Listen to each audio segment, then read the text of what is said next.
La Terre, notre vaisseau spatial. Bienvenue à bord pour ce voyage d'1 an autour du Soleil.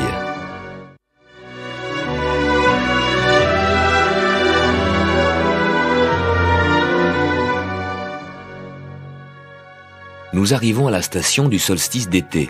C'est le premier jour de l'été, le jour le plus long de l'année. C'est le moment où la moitié nord de la Terre se penche le plus vers le Soleil.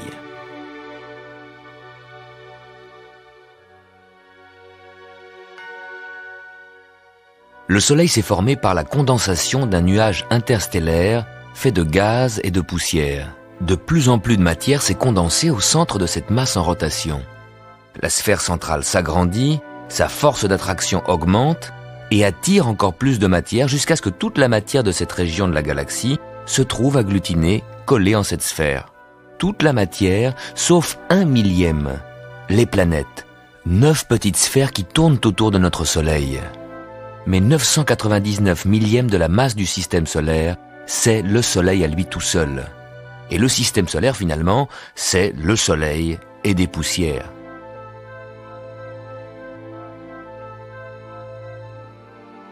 Les planètes, y compris la Terre, ne rayonnent pas.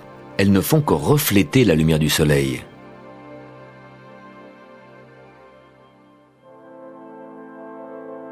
Le rayonnement du Soleil apporte à chaque mètre carré de la Terre l'énergie d'une douzaine d'ampoules de 100 watts. Le Soleil rayonne chaleur et lumière depuis plus de 4 milliards d'années. Comment fait-il? Il est très grand. Son diamètre, 100 fois la Terre. Son volume, 1 million de fois la Terre. Sa masse, 300 000 fois la Terre. À cause de cette masse énorme, les pressions au centre font monter la température à 14 millions de degrés et provoquent des réactions nucléaires permanentes. Le Soleil est une sorte de réacteur nucléaire. Son combustible est l'hydrogène, l'atome le plus simple de l'univers. Il n'a qu'un seul électron. À la suite de fusion nucléaire, les atomes d'hydrogène deviennent des atomes d'hélium en dégageant une énergie énorme.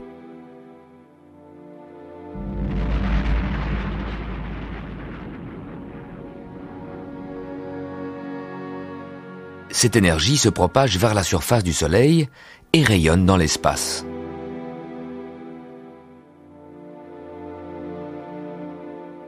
Le Soleil nous envoie des rayons de toutes sortes, des particules électromagnétiques, des rayons de lumière, mais surtout de la chaleur. En 1 heure, le Soleil fait fondre une plaque de glace de 1 cm d'épaisseur. Mais le Soleil ne rayonne pas uniquement vers la Terre, il rayonne tout autour de lui. C'est donc une immense sphère de glace de 1 cm d'épaisseur que le Soleil pourrait faire fondre en 1 heure. Si on comprimait cette sphère, ça donnerait un bloc de glace d'1 kilomètre que le Soleil ferait fondre en 1 heure. Sur les planètes plus proches du Soleil, Mercure et Vénus, il fait plus chaud. Posé sur Mercure, notre bloc fondrait en quelques minutes. Le rayonnement du Soleil diminue avec la distance. Dans l'environnement de Saturne, moins 200 degrés. Ces anneaux sont en fait des blocs de glace.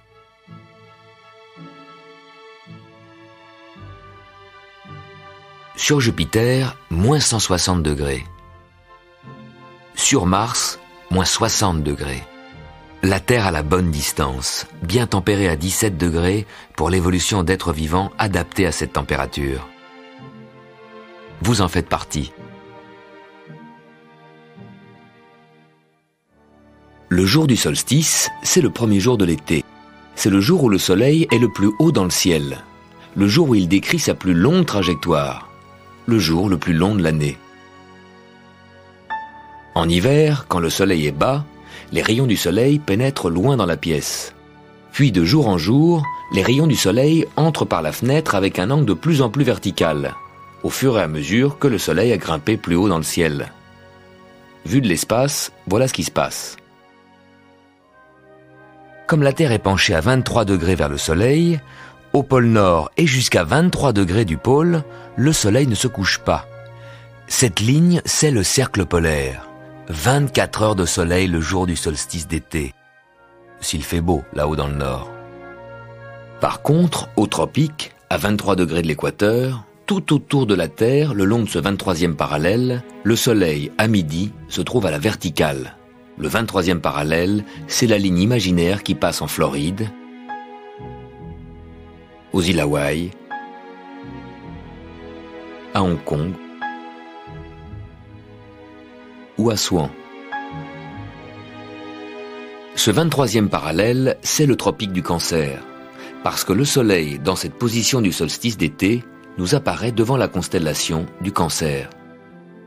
Le 23e parallèle est l'endroit où le Soleil, le jour du solstice, tape à la verticale. Et à Assouan, en Égypte, dans l'Antiquité, on avait remarqué qu'au jour du solstice, le Soleil éclairait le fond d'un puits. Le Soleil se trouvait donc à la verticale d'Assouan. Le mathématicien Ératosthène vivait à Alexandrie, 800 km au nord d'Assouan. Le jour du solstice, il mesura l'ombre d'une colonne. Le Soleil se trouvait à un peu plus de 7 degrés de la verticale. Ératosthène en déduisit la taille de la Terre. Voici son calcul. La Terre est ronde, 360 degrés. 7 degrés, c'est environ un 50e du cercle. Pour avoir un cercle complet, il faut multiplier cet angle par 50. Par conséquent, la distance Assouan-Alexandrie, 800 km, il faut la multiplier par 50 pour avoir le tour complet de la Terre. 800 km multiplié par 50, 40 000 km. C'est bien la circonférence de la Terre telle qu'on l'a mesurée 2 millénaires plus tard. 7 degrés, 1/50e du cercle, 800 km multiplié par 50 égale 40 000 km. Le compte est bon. Mais au cours des siècles, on a complètement oublié ce raisonnement simple. Et quand Christophe Colomb voulut trouver une nouvelle route des Indes, il dut recommencer à zéro et convaincre ses commanditaires des dimensions de la Terre.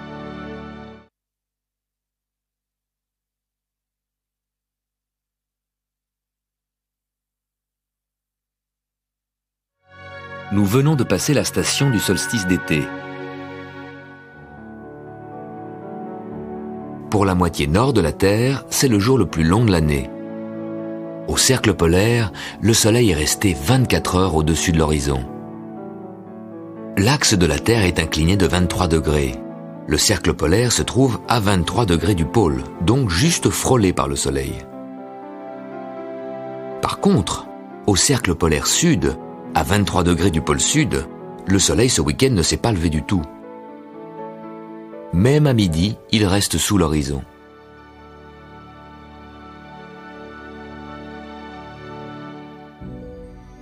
Les jours se raccourcissent en Nouvelle-Zélande et dans le sud de l'Argentine.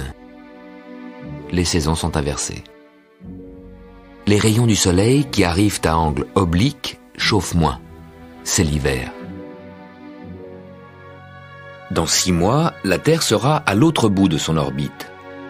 Le 21 décembre, c'est le solstice d'été dans l'hémisphère sud, qui maintenant est orienté vers le soleil. À midi, le Soleil se trouve à la verticale du 23e parallèle sud, à la verticale du tropique du Capricorne. Pourquoi Capricorne? Parce qu'à ce moment-là, le Soleil apparaît dans la direction de la constellation lointaine du Capricorne. Pour le moment, pour nous, dans l'hémisphère nord, c'est le début de l'été. Au pôle Nord et jusqu'au cercle polaire, le jour du solstice, 24 heures de soleil, pas de nuit. Et dans les régions du nord qui ne sont pas trop éloignées du cercle polaire, les nuits avant et après le solstice sont les nuits blanches. À Saint-Pétersbourg, Stockholm, Oslo, Copenhague, Hambourg, Berlin, Londres, Calgary. Dans cette partie nord du globe, le soleil ne descend que peu sous l'horizon. La lueur du soleil reste visible et semble glisser de l'ouest au nord, puis vers l'est.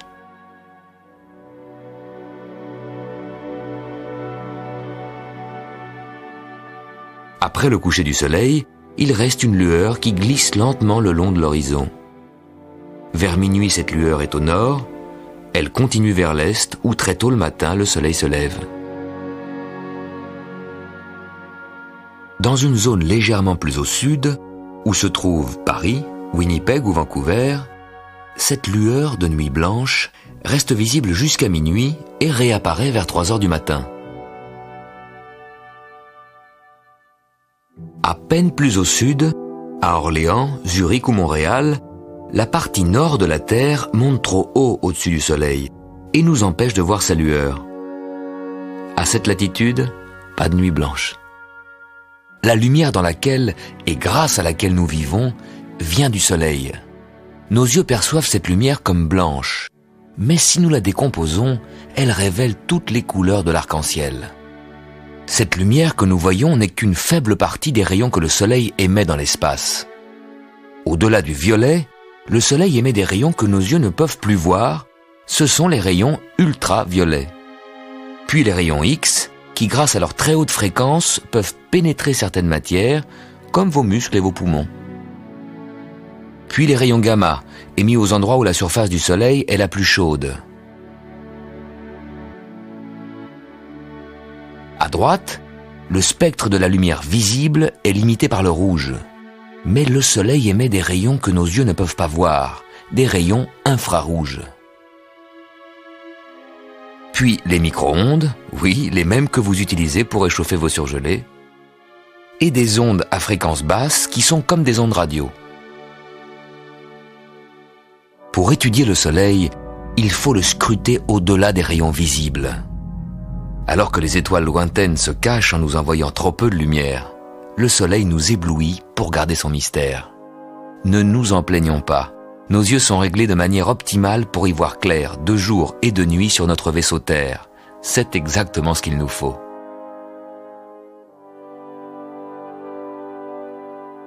Attention, vous ne devez jamais regarder le Soleil sans protéger vos yeux. Des lunettes noires ne suffisent pas. Les verres fumés à la chandelle non plus. Pour observer le Soleil, achetez-vous des petits filtres solaires. Ce n'est pas cher. Ou projetez l'image du Soleil à travers des jumelles sur une feuille blanche. Vous verrez les taches solaires. Ce sont des trous dans l'enveloppe gazeuse du Soleil. Elles marquent l'endroit des éruptions. Vous pouvez suivre la rotation du Soleil en repérant de jour en jour les positions des taches solaires. La tache qui aujourd'hui est ici sera ici demain. Les taches solaires nous servent de repères pour voir que le Soleil tourne sur lui-même. Mais elles nous aident aussi à voir le Soleil en 3 dimensions. Des taches voisines se rapprochent l'une de l'autre quand elles arrivent au bord du disque solaire, parce que justement ce n'est pas un disque, mais une sphère, une énorme boule de gaz. En suivant une tache solaire, vous pouvez aussi vous rendre compte de la dimension de notre système Terre-Lune. Le Soleil est si grand qu'il pourrait largement contenir la Terre et la Lune avec toute son orbite. La Lune fait un tour d'orbite en 4 semaines, comme cette tache qui nous montre la rotation et qui fait le tour du Soleil en 4 semaines. Tout le système Terre-Lune n'est donc pas plus grand que cette étoile nommée Soleil. Les taches deviennent plus nombreuses tous les 11 ans. En ce moment, le Soleil est dans une période calme. Le prochain maximum, c'est pour 2002. Ce sera la plus grande prolifération de taches depuis leur découverte par Galilée il y a 400 ans. Les taches nous montrent aussi le mouvement de la Terre. Si le matin vous repérez cette tache solaire ici, le soir, vous la retrouverez là. Ce n'est pas le Soleil qui a basculé pendant la journée, c'est la Terre. Le matin, le Soleil apparaît sous cet angle-ci. La Terre tourne. Pendant la journée, le Soleil semble traverser le ciel. Le soir, il apparaît sous cet angle-là. Le Soleil n'a pas bougé. C'est nous qui le regardons sous un angle différent. Le matin, comme ça. Le soir, comme ça. Tous les jours, avec ou sans tache solaire, vous pouvez voir le mouvement de bascule de la Terre. Au lever du Soleil, la Terre se tourne vers le Soleil, et le soir, la Terre couvre le Soleil.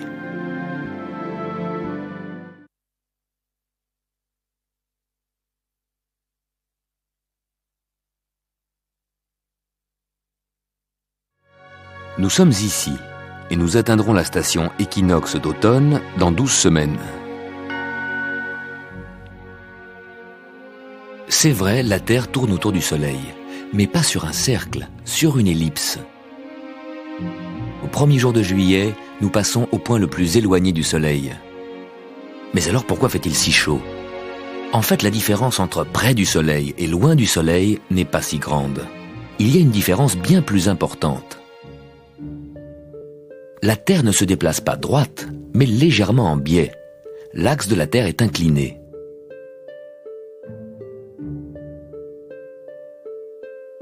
En ce moment, l'hémisphère nord est penché vers le soleil. Les jours sont longs, les nuits sont courtes.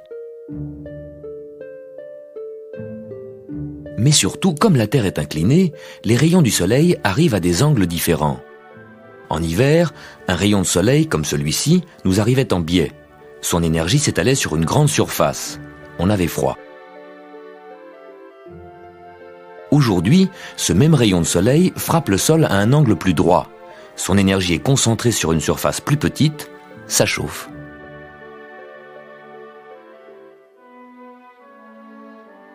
En hémisphère nord, c'est l'été. Dans l'hémisphère sud, c'est l'hiver. Nous avons des saisons parce que l'axe de la Terre est incliné.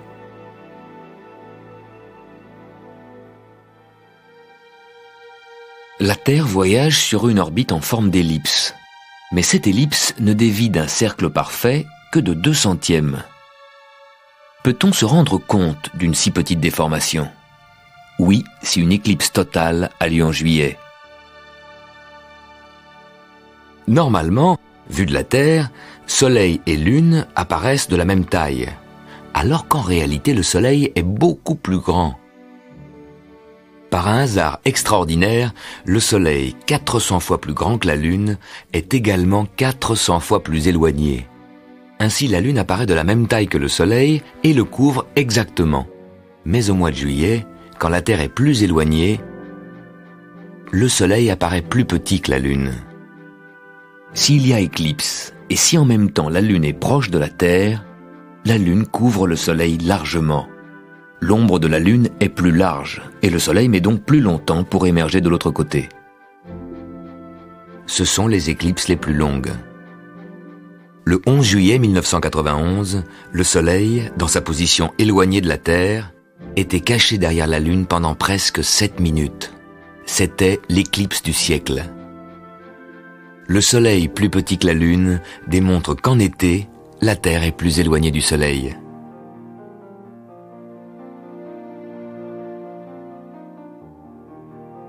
L'excentricité de notre orbite nous concerne tous. Comme toutes les planètes, la Terre avance plus vite sur son tronçon proche du Soleil, plus lentement sur le tronçon éloigné. En décembre-janvier, la Terre, en s'approchant légèrement du Soleil, s'est accélérée. En s'éloignant du Soleil, la Terre ralentit comme un train qui monte une côte. Le Soleil proche la tire davantage. En ce moment, la Terre avance donc plus lentement. Elle prend du retard. Pour parcourir cette moitié été de son orbite, elle mettra 6 jours de plus que pour la moitié hiver. Équinoxe de printemps 20 mars, équinoxe d'automne 23 septembre, 3 jours de plus. Regardez vos calendriers. Cette moitié été, de mars à août, contient 4 longs mois de 31 jours, alors que la moitié hiver, de septembre à février, est raccourcie par le petit mois de février avec seulement 28 jours. Ça fait encore 3 jours de plus. Nous arriverons donc à cette station équinoxe d'automne avec 6 jours de retard. Avec cette Terre qui circule à vitesse variable et nos montres qui donnent un temps régulier, il y aura certainement des décalages. Vous pouvez les voir. Prenez des repères chez vous, notez où le soleil se couche. Le jour du solstice d'hiver, le soleil se couche ici. Le jour du solstice d'été, ici. Chaque année, au fur et à mesure que les jours s'allongent puis raccourcissent, le soleil fait un aller-retour. Et à chaque coucher de soleil de printemps correspond un coucher de soleil d'automne. À l'équinoxe de printemps, le soleil se couche ici, à 20h. À l'équinoxe d'automne, au même endroit, à 20h également. Tout va bien. Mais 40 jours avant et après l'équinoxe, les choses se passent différemment. 40 jours avant l'équinoxe, en février, le soleil se couche ici, à 19h. Et 40 jours après l'équinoxe, en novembre, ici, exactement au même endroit, et à la même heure. Et non, une demi-heure avant, à 18h30. Pourquoi au même endroit, mais pas à la même heure? Parce qu'en automne, la Terre a pris du retard et que nos montres indiquent une avance. Le soleil se couche au même endroit qu'au jour correspondant du printemps, mais nos montres lui donnent une demi-heure d'avance. Notre vitesse de croisière moyenne est de 107 000 km/h.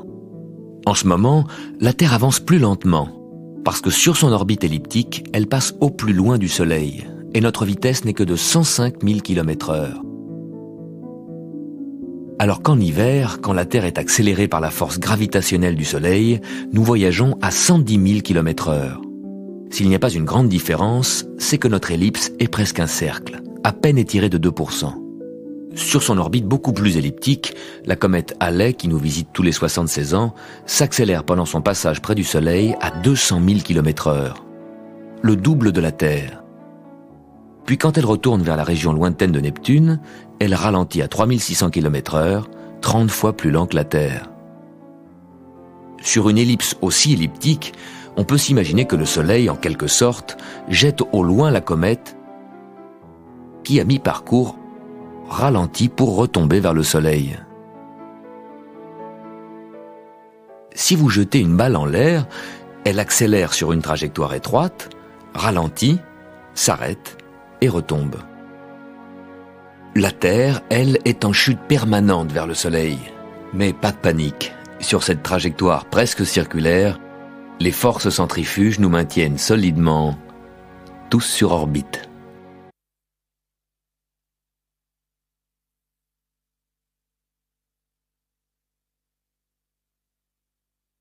C'est un voyage réel, en temps réel. Pendant que vous regardez ces images, vous foncez à travers l'espace à 107 000 km/h, 30 km chaque seconde. Nous sommes ici. Nous atteindrons la station Équinoxe d'automne en 11 semaines. Tous les 20 mois environ, Vénus brille le soir, juste après le coucher du soleil. En 99, en été. En 98, Vénus n'est visible que le matin. Vénus circule sur l'orbite intérieure voisine de la nôtre.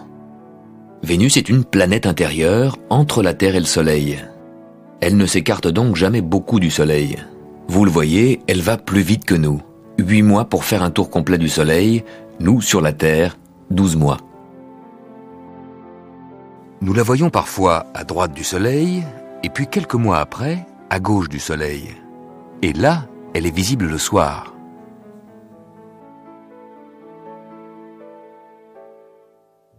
Tant que vous regardez Vénus à l'œil nu, vous voyez un petit point lumineux comme les autres planètes et les étoiles. Mais avec des jumelles très puissantes ou avec un télescope, vous serez étonné. Vous verrez Vénus comme un croissant de lune. Pourquoi? Comme Vénus est plus proche du Soleil, nous la voyons éclairée de côté, comme la demi-lune. Les soirs de juillet 99, vous pouvez bien voir Vénus, notre planète sœur. Ces soirs-là, juste après le coucher de soleil, le système solaire se présente en un bel alignement. De gauche à droite, Mars, la Lune, Vénus, Mercure s'il n'y a pas de brume, et le Soleil que l'on devine juste en dessous de l'horizon. Toutes les planètes solides du système solaire réunies devant vos yeux, faciles à repérer grâce à la Lune. Un mois auparavant, la Lune nous a déjà présenté un tel alignement. Sauf que Mercure était à droite du Soleil, sous l'horizon. Voilà ce qui s'est passé entre-temps. Mercure, la planète la plus proche du Soleil, a parcouru le tiers de son orbite pour venir se placer entre le Soleil et Vénus. Vénus, la Terre et Mars ont continué leur périple.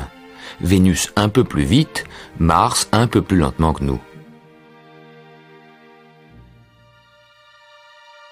La Lune, toute proche de la Terre, semble faire partie de ce club de planètes qui sont pourtant 600 fois plus éloignées. Cet alignement vous montre bien le plan dans lequel les planètes et la Terre circulent autour du Soleil. Soleil, Mercure, Vénus, Lune, Mars et la Terre nous permettent en un coup d'œil de voir la moitié du système solaire.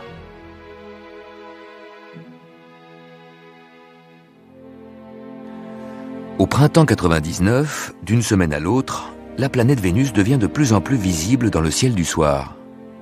Pourquoi ? Tous les jours, pendant que le Soleil traverse le ciel, il est suivi de Vénus, invisible dans le ciel bleu. Quand Vénus suit le Soleil de très près, le soir le Soleil passe sous l'horizon et Vénus, tout de suite après, passe également sous l'horizon. Vénus reste donc invisible. Puis Vénus se décale de plus en plus à gauche du Soleil. En suivant le Soleil avec ce plus grand décalage, Vénus traverse le ciel 1 heure plus tard. Au coucher du Soleil, Vénus a le temps de briller encore 1 heure avant de passer également sous l'horizon. Vénus est si brillante que vous pouvez parfois l'apercevoir en plein jour, là où l'air est très pur, dans le désert, en montagne ou si vous prenez l'avion. Pourquoi Vénus est-elle si brillante ? Elle est près de nous. Elle apparaît donc plus grande que d'autres astres plus éloignés. La planète Jupiter est plus éloignée, moins brillante. Vénus, comme Jupiter, comme toutes les planètes, ne rayonne pas. Elle nous renvoie la lumière du Soleil. Elle nous en renvoie même beaucoup. Car Vénus est plus près du Soleil que nous et reçoit un rayonnement plus fort. Mais aussi parce qu'elle est recouverte d'une épaisse couche de nuages blancs qui réfléchissent intensément les rayons du Soleil. Cette brume nous cache la surface de Vénus. Ce sont les radars des sondes spatiales qui nous révèlent ces montagnes et vallées vénusiennes. Il y fait une chaleur à fondre le plomb. L'atmosphère très dense empêche la chaleur accumulée par Vénus de s'échapper vers l'espace. C'est l'effet de serre. Sur la Terre aussi, nous connaissons l'effet de serre.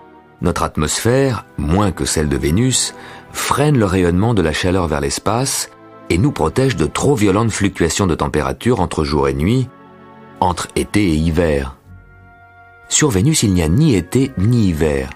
Les rayons du Soleil frappent toujours sous le même angle, car l'axe de Vénus se dresse presque droit sur son orbite. Sous les nuages, les Vénusiens, s'il y en avait, ne verraient jamais ni les étoiles, ni leur planète voisine, la Terre. Mais Vénus a aussi une autre particularité. Vénus tourne en sens inverse de toutes les autres planètes, et très lentement. La Terre met 24 heures pour une rotation autour de son axe. Jupiter, 10 heures. Vénus, 8 mois. Légèrement plus qu'elle met pour faire le tour du Soleil. Qu'est-ce qui s'est passé ? L'atmosphère dense qui entoure Vénus a subi un effet de marée, semblable à la marée des océans qui entourent la Terre. La force d'attraction du Soleil attire l'atmosphère de Vénus en un bourrelet de marée. Ainsi déformée, Vénus a ralenti sa rotation. Résultat, le Soleil a plus de temps pour chauffer cette partie de l'atmosphère, qui en se dilatant renforce encore l'effet de marée, donc le ralentissement. Et tous ces effets se cumulent jusqu'à ce que la rotation soit quasiment arrêtée et même légèrement inversée. Un phénomène mystérieux se produit chaque fois que Vénus et la Terre se rapprochent au plus près. À chaque rencontre, tous les 20 mois, c'est le même méridien de Vénus qui pointe vers la Terre. Peut-être est-ce un hasard. Mais si c'était une sorte de résonance planétaire entre la Terre et notre voisine Vénus. Pensez-y le soir quand vous la verrez.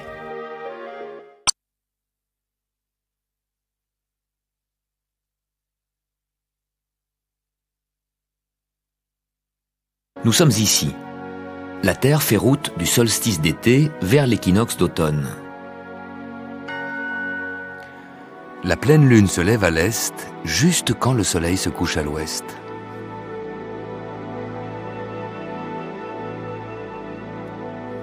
Vers 11h minuit, vous verrez qu'elle n'est pas montée très haut dans le ciel, alors que ces jours-ci, le soleil, à midi, monte encore très haut. En hiver, le soleil passera bas dans le ciel, aussi bas que la pleine lune passe en été. Vue par un extraterrestre, la Lune est bien en face du Soleil, à peu près dans le même plan dans lequel évoluent la Terre et les planètes. Comme l'axe de la Terre est incliné, voici ce que nous voyons en été. Le Soleil apparaît haut dans le ciel. La nuit, nous regardons dans cette direction, et voilà que la pleine Lune apparaît bas, près de l'horizon. De jour, le Soleil haut comme ça. De nuit, la Lune bas comme ça. En hiver, ce sera le contraire. La Terre sera ici, la moitié nord détournée du Soleil. En hiver, dans cette perspective, le Soleil passera bas dans le ciel et la pleine Lune haut dans le ciel. Chacun son tour. Le Soleil, après avoir grimpé tous les jours plus haut dans le ciel, commence à redescendre. Si vos fenêtres donnent vers le sud, vous verrez qu'aujourd'hui, à midi, le Soleil est encore haut dans le ciel. Ses rayons n'éclairent le sol que près de la fenêtre. En été, ce n'est pas la fenêtre, c'est le toit de la maison qui fait face au Soleil. Vu de l'espace, voilà ce que ça donne. Le Soleil éclaire le toit. Puis au fur et à mesure que la Terre avance sur son orbite, la moitié nord se détournera de plus en plus du Soleil. C'est ce mouvement de bascule de la Terre qui modifie l'angle des rayons du Soleil. En hiver, les rayons, sous un angle plus oblique, pénétreront plus loin dans la pièce. Le Soleil sera plus bas sur l'horizon et traversera le ciel sur une trajectoire de plus en plus basse.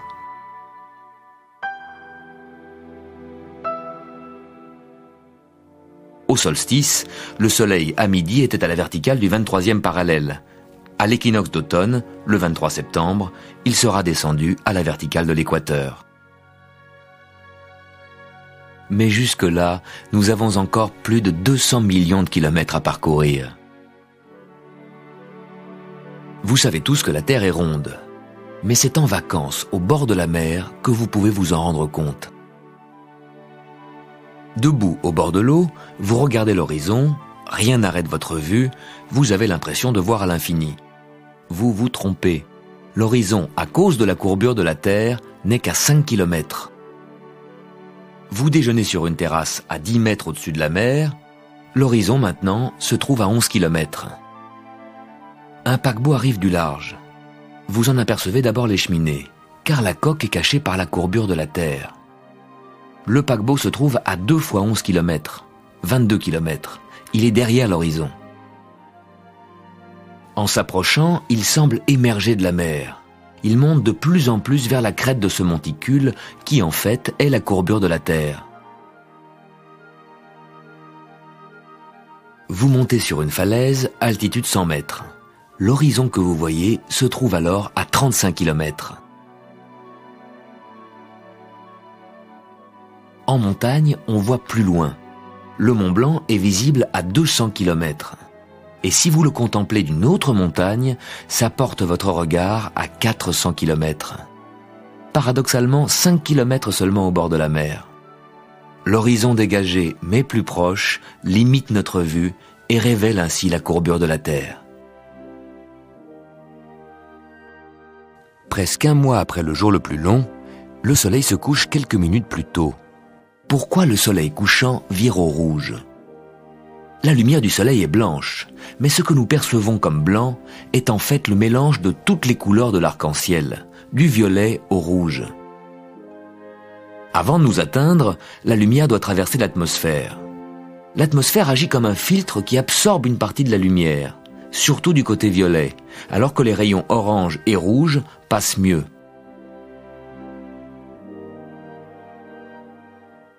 À midi, les rayons du soleil traversent l'atmosphère sur un trajet court.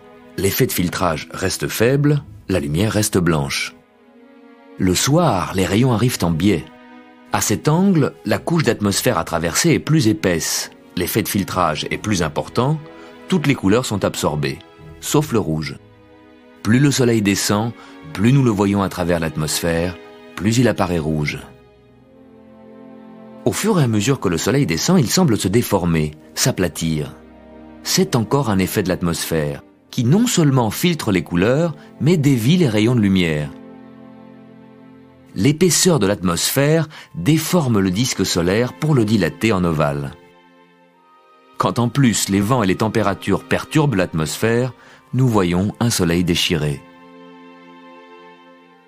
Le soleil se couche 1 minute plus tôt que la veille. Mais quand vous regardez le soleil se coucher, il n'est plus là. Depuis 8 minutes déjà, le soleil est sous l'horizon. 8 minutes, c'est le temps que met la lumière pour parcourir la distance du soleil à la Terre. Les particules qui transportent la lumière voyagent à 300 000 km par seconde. C'est la vitesse maximum absolue. Rien dans l'univers ne peut aller plus vite que la lumière. Dans notre vie quotidienne, nous ne sommes pas conscients de la vitesse de la lumière. La lumière nous paraît quelque chose d'instantané. Nous voyons même des lumières lointaines en même temps qu'elles s'allument. Dans le système solaire, le clair de lune nous arrive en 1 seconde. Mais la lumière des étoiles de la constellation Orion met des siècles pour arriver jusqu'à nous. Imaginons qu'on regarde Orion, non pas de la Terre, mais d'un autre endroit dans l'univers. Là, vous voyez que ces étoiles se trouvent à des distances très différentes. Vous les voyez comme elles étaient à des époques lointaines, des siècles, des millénaires, des images décalées dans le temps. Les étoiles, vous les voyez en différé.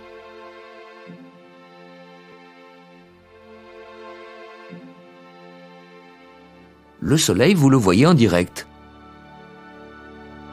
Le système solaire est à votre portée.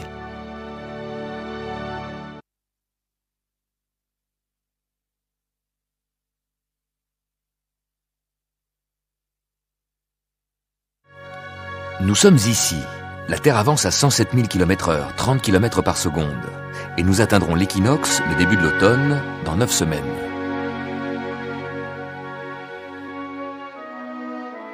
La Terre est magnétique. C'est comme un énorme aimant.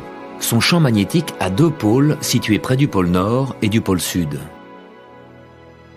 Les aiguilles de nos boussoles s'orientent vers ces pôles, dirigées par les lignes de force du champ magnétique de la Terre. Nous ne voyons pas ce champ magnétique, tant que rien ne vient le perturber.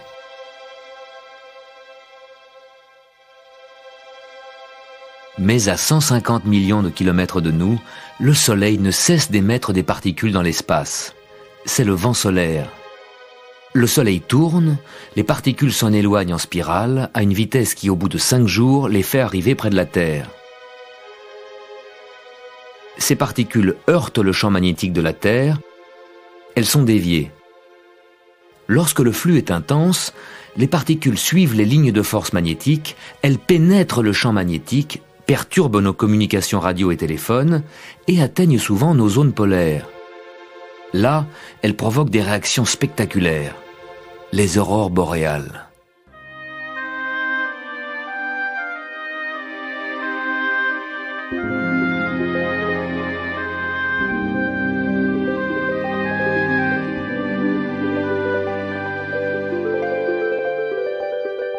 Mais pendant ce temps-là, chez nous, il fait chaud.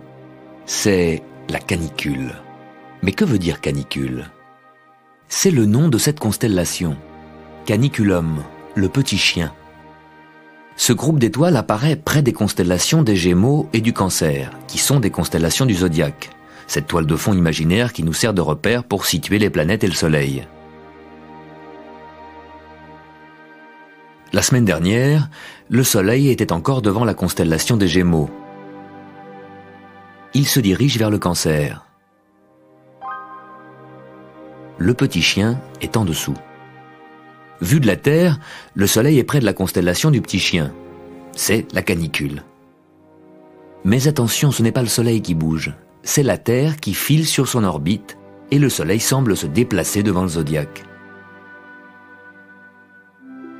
Ce n'est que maintenant, à la canicule, qu'il fait le plus chaud. Pourtant, le Soleil était au plus haut il y a 1 mois, au solstice. Mais il met du temps pour réchauffer l'énorme masse d'air de notre atmosphère. Et encore plus longtemps pour réchauffer la mer pour votre baignade. En ces jours de canicule, nous sommes particulièrement conscients du rayonnement du soleil. Ce rayonnement donne à la Terre les conditions exceptionnelles qui ont permis à la vie d'évoluer. Ces conditions dépendent d'un équilibre très délicat entre les rayons que la Terre absorbe et ceux qu'elle réfléchit dans l'espace. Les surfaces claires réfléchissent la lumière, les surfaces sombres l'absorbent.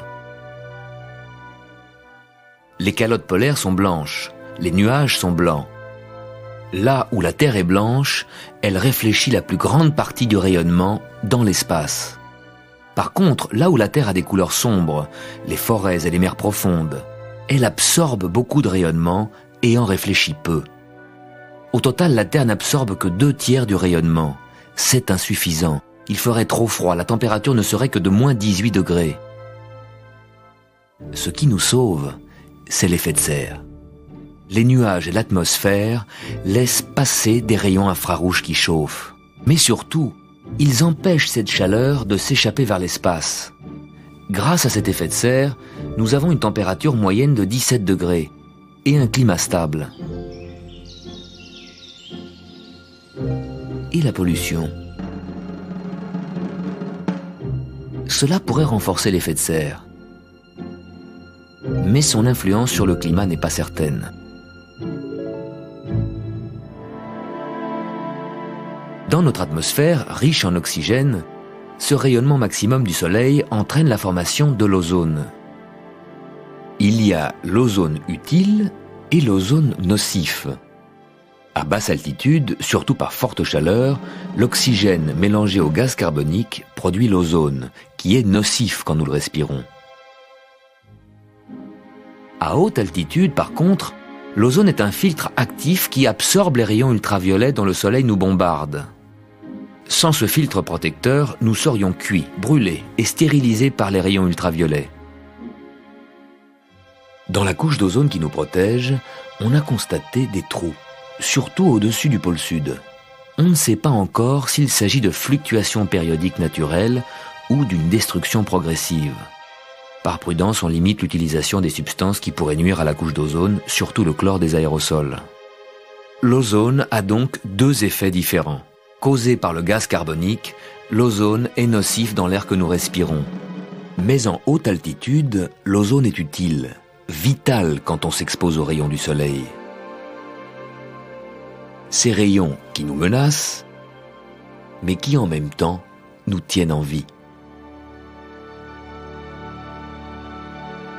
Ce soleil qui nous réchauffe et en cette saison nous surchauffe, continuera-t-il éternellement à nous prodiguer son énergie? Éternellement, non, mais suffisamment pour l'espèce humaine. Pour rayonner depuis 4,5 milliards d'années, le Soleil consomme sa propre substance, hydrogène et hélium. Et dans quelques milliards d'années, ça sera fini. La Terre ne périra pas de froid, au contraire. Avant de s'éteindre, le Soleil se dilatera jusqu'à envahir l'orbite des proches planètes. La Terre sera complètement brûlée, son atmosphère et ses océans s'évaporeront. Mais nous ne serons plus là depuis bien longtemps. La vie telle que nous la connaissons se déroule dans des laps de temps beaucoup plus brefs. Si les 4 milliards d'années de la Terre étaient 1 an, ce n'est qu'en décembre, à la toute fin de cette année, que la vie serait sortie des mers pour s'installer sur les continents.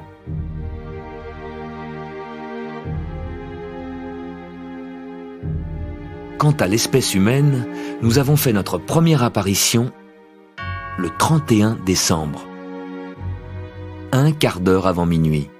Toute l'histoire de l'humanité n'est donc qu'un bref instant dans les dimensions de l'univers.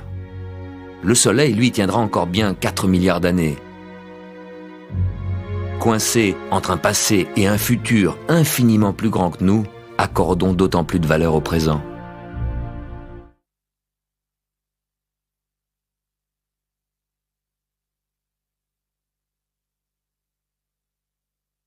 Nous sommes ici, entre le solstice d'été et l'équinoxe d'automne que nous atteindrons dans 8 semaines. Dans les villes, la pollution de lumière nous empêche de plus en plus de voir le ciel. Même par beau temps, on ne peut y voir que les planètes brillantes, Vénus et Jupiter, et parfois Mars. Et parmi les étoiles, la plus brillante, Sirius, visible le soir, surtout en hiver. Ou la constellation Orion. Et bien sûr, les étoiles près du zénith, la Grande Ourse, l'étoile polaire, plus éloignées de l'horizon éclairé. Loin des villes, en vacances, choisissez un endroit à l'abri de toute lumière. Et là, à partir de 11 heures, vous pouvez voir notre galaxie. La Voie lactée, cette traînée laiteuse que forme la masse des étoiles lointaines. Notre galaxie, c'est un énorme disque formé de milliards d'étoiles. 200 milliards d'étoiles. En fait, toutes les étoiles visibles, y compris notre Soleil. Nous n'en voyons qu'une partie parce que nous sommes nous-mêmes à l'intérieur de ce disque. Notre galaxie a 100 000 années-lumière de diamètre. Ça veut dire que la lumière met 100 000 années pour traverser la galaxie. Le disque galactique nous entraîne à une vitesse d'1 million de km/h. Vous vous rendez compte, chaque heure 1 million de kilomètres. 10 fois plus rapide que la vitesse de la Terre sur son orbite. Comparons la galaxie avec les dimensions de la Terre et du système solaire. Soleil et Terre, depuis leur existence, n'ont fait que 20 fois le tour de la galaxie. On pourrait dire, ils ont 20 ans galactiques. C'est jeune.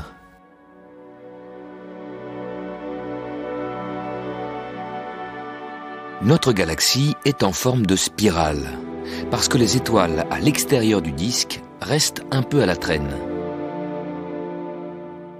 Au-delà de notre Voie lactée, l'espace s'ouvre sur d'autres galaxies lointaines.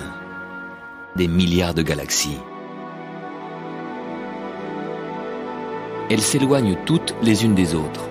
En fait, elles s'éloignent toutes d'un point d'origine. De l'explosion originale, du Big Bang, où il y a 12 ou 15 milliards d'années, l'univers aurait pris naissance.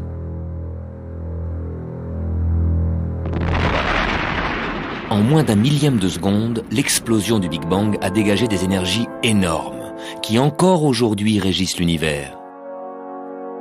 Ne demandez surtout pas qu'est-ce qu'il y avait dans le temps avant le Big Bang. Il n'y avait rien, parce que le temps a été créé par le Big Bang. Et ne demandez pas non plus qu'est-ce qu'il y avait dans l'espace à côté du Big Bang. Rien, parce que l'espace lui aussi a été créé par le Big Bang. Il n'y avait donc pas d'avant ni d'à côté. Depuis le Big Bang, les galaxies s'éloignent les unes des autres, parce que l'univers est en expansion, comme un ballon qui se gonfle.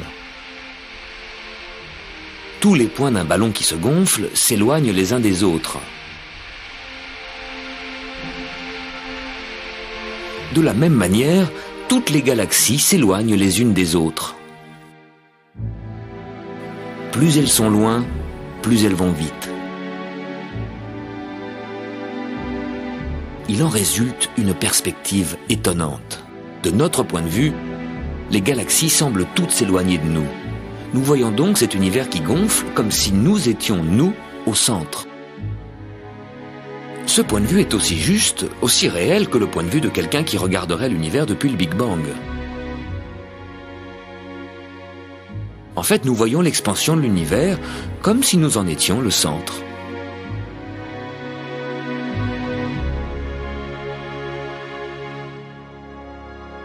Pourtant, sans le savoir, sans le ressentir, nous faisons partie de cette fuite des galaxies.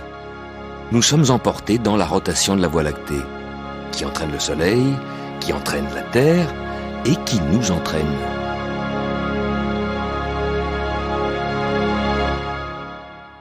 Sommes-nous pour autant d'insignifiants grains de poussière perdus quelque part dans l'univers? Pas nécessairement. Celui qui regarde l'univers en devient le centre, même si ce centre n'est pas un point fixe. Le système solaire tout entier se déplace dans la galaxie. Au cours des millénaires, le Soleil, accompagné de ses 9 planètes, y compris la Terre, se dirige dans la direction de Vega, au-dessus du Scorpion. La Terre, au bout d'1 an, n'arrive donc pas au même endroit qu'1 an auparavant. Elle suit le mouvement du Soleil à travers la galaxie, et si nous voulons visualiser le chemin parcouru par la Terre, le cercle de l'orbite annuelle de la Terre autour du Soleil va s'étirer en une spirale à travers l'espace. La Terre, comme tout l'univers, progresse dans une autre dimension, le temps. En un an, la Terre dessine son cercle autour du Soleil. D'année en année, Soleil et Terre progressent dans le même temps. Le cercle s'étire en spirale. Cette image du temps ressemble et se confond avec le parcours de la Terre dans l'espace.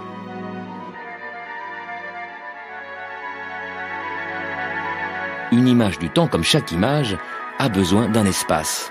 Par exemple, l'espace de votre écran de télévision en ce moment.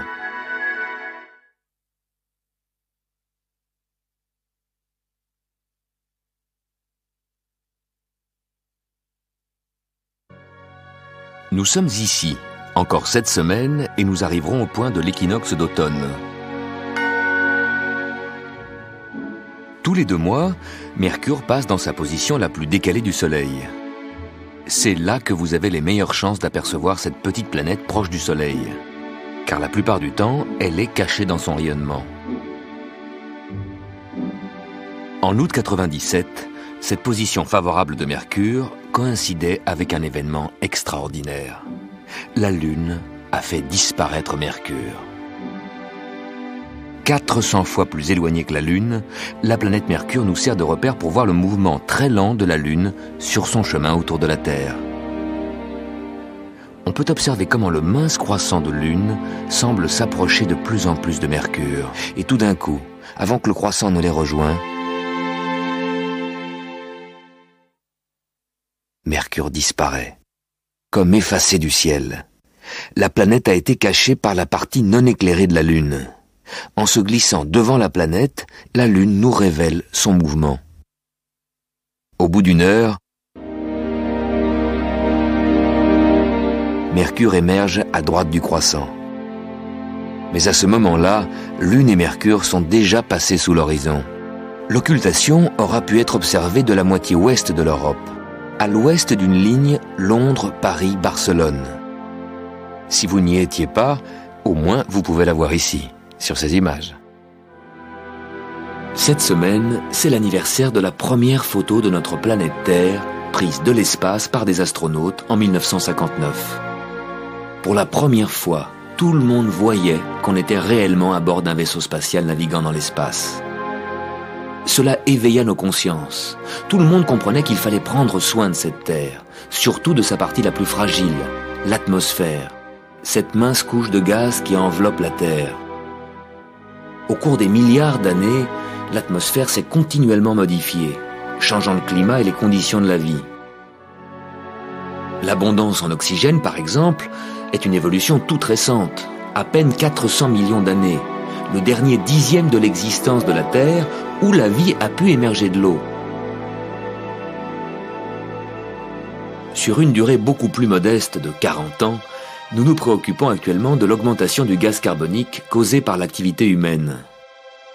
Le gaz carbonique contenu dans l'atmosphère empêche la chaleur accumulée par la Terre de s'échapper dans l'espace. Cet effet de serre est essentiel à notre survie car il stabilise le climat. Mais trop de gaz carbonique dans l'atmosphère peut renforcer l'effet de serre et réchauffer excessivement l'atmosphère. C'est en évitant cette pollution que nous prendrons le meilleur soin de l'atmosphère, qui nous donne la vie.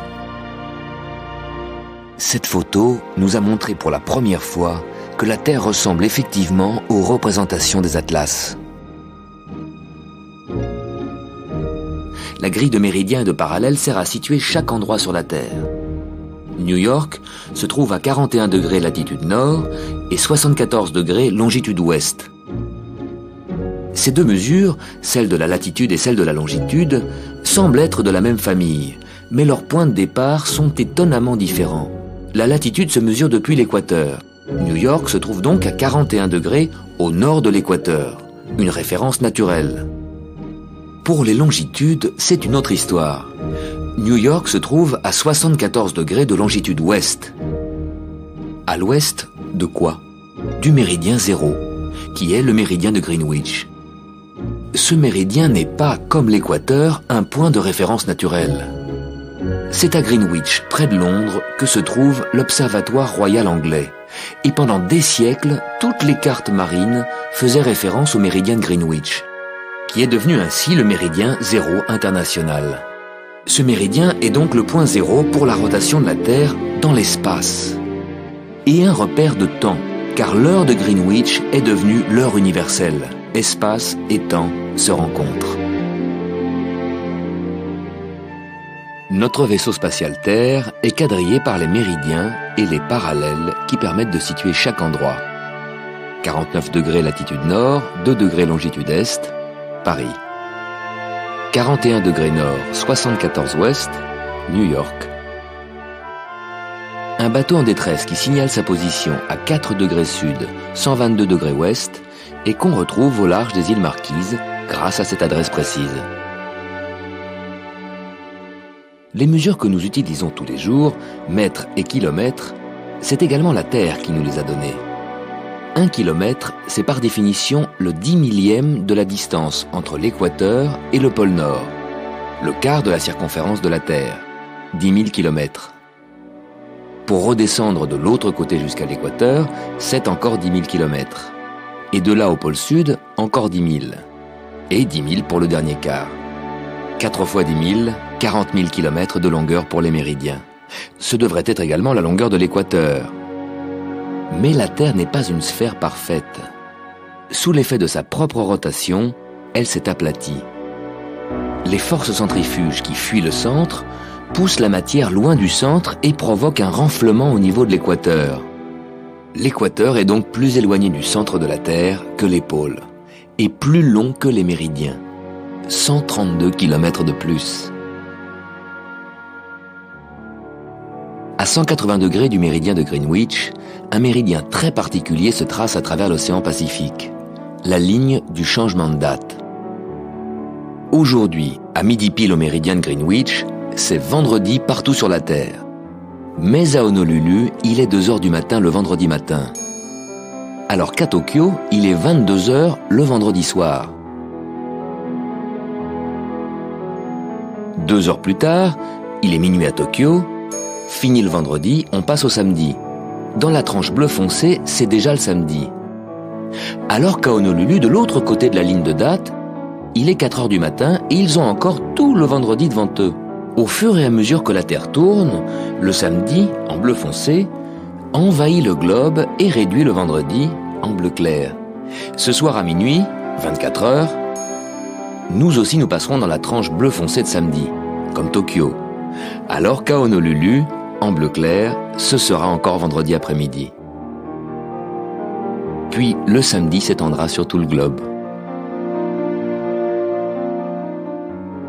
Heureusement que ce méridien de 180 degrés est en plein Pacifique. Les îles, séparées par la ligne de date, sont éloignées les unes des autres. Ainsi, c'est moins gênant d'avoir des voisins qui vivent un jour en avance.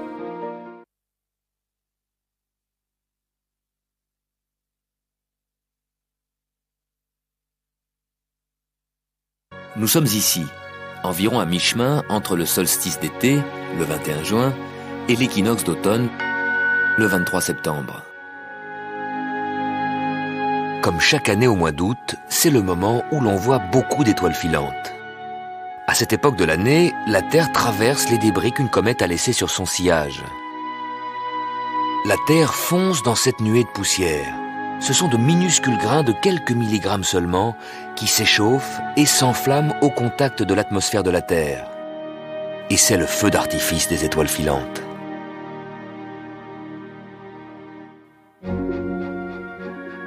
C'est la comète Swift-Tuttle qui est passée par là. Elle s'éloigne jusqu'au-delà de Pluton et revient tous les 130 ans. Elle croise l'orbite de la Terre à l'endroit où la Terre passe chaque mois d'août.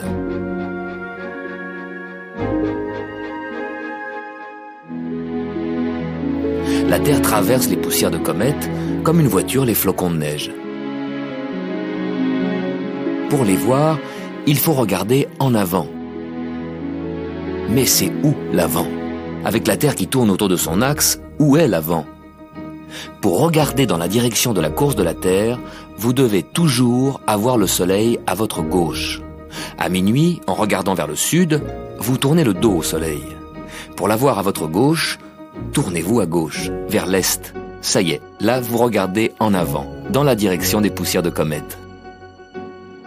Vers minuit, les étoiles filantes devraient apparaître à 3 largeurs de main au-dessus de l'horizon.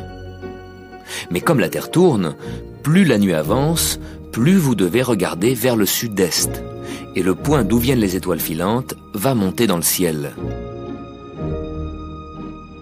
C'est le matin que vous en verrez le plus, car le matin, vous regardez directement vers le radiant, le point d'où viennent les étoiles filantes. D'autres comètes passent plus loin de la Terre, comme la célèbre comète Halley, qui revient tous les 76 ans.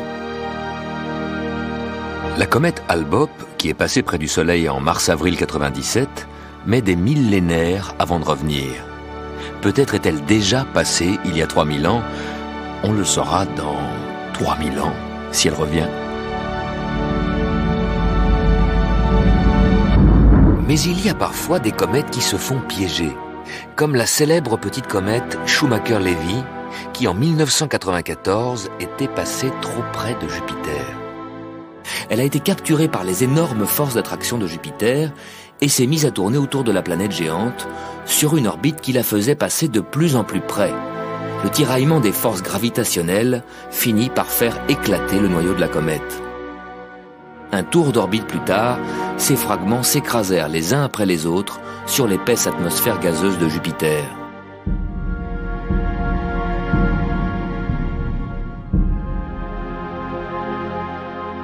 Et nous, sur la Terre, est-ce qu'on risque une pareille collision? C'est très peu probable, mais à son prochain passage, Swift-Tuttle nous croisera de près. Au dernier passage de Swift-Tuttle, les astronomes avaient calculé et prédit son retour pour 1984. Mais les comètes ne sont pas fiables. Réchauffées par le Soleil, elles éjectent des masses de gaz et de poussière, et cela modifie leur trajectoire et bien entendu le moment exact de leur retour. Swift-Tuttle nous est arrivé avec 8 années de retard, en novembre 1992. La comète a croisé notre trajectoire alors que nous étions ici, loin de la trajectoire de la comète. Ce lieu de croisement, la Terre y passe chaque année le 12 août. Mais attention, le prochain rendez-vous de la comète est prévu pour un 14 août. Ce sera en 2126. La Terre passera cette espèce de carrefour, comme chaque année, le 12 août, 2 jours avant la comète. Si la comète arrive comme prévu le 14, tout va bien. On sera passé avant la comète. Mais si elle a 2 ou 3 jours d'avance, vos arrière-petits-enfants risquent une rencontre très serrée. À la prochaine pleine lune, regardez comme elle se lève à l'est quand le soleil se couche à l'ouest.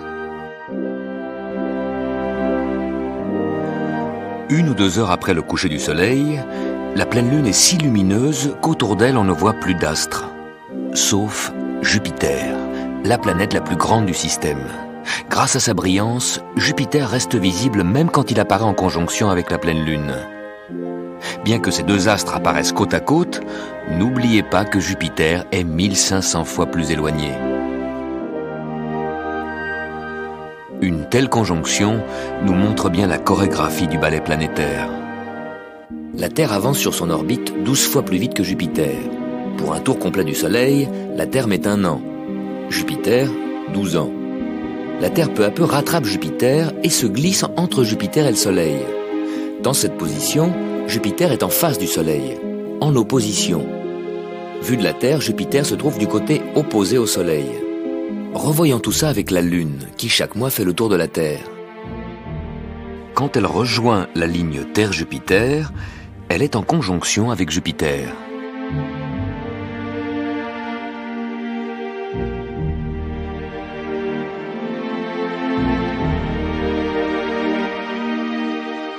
Et vous pouvez voir la Lune et Jupiter traverser le ciel côte à côte.